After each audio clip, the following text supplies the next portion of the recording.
I'm going to test the Callaway Opus SP against the Cleveland RTZ. They both have some very aggressive looking grooves. And then in the Callaway there, you can see the micro milling in between each groove. And on the Cleveland, we can definitely see that micro milling in there. I suppose I prefer the look of the Cleveland because you've got that kind of milling effects on the toe there, and it just kind of feels more spinny. But we shall see.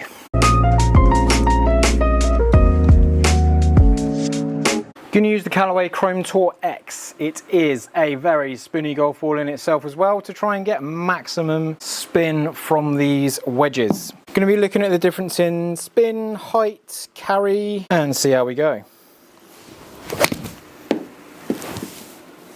That was nice, if not anything, a groove low.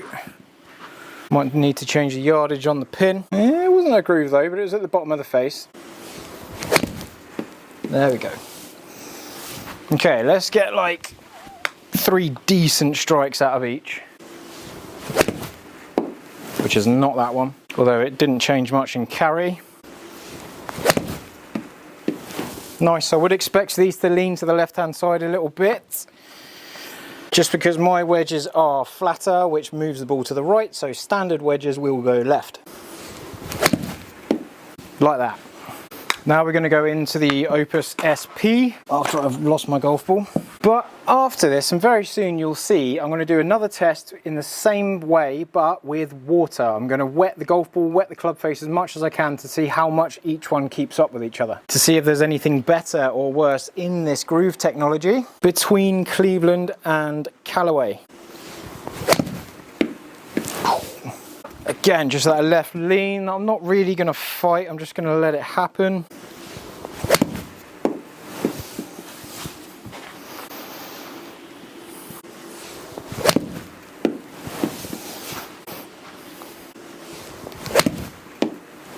Nice, all in the same sort of spot.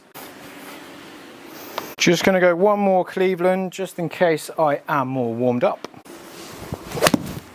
Yes, I am.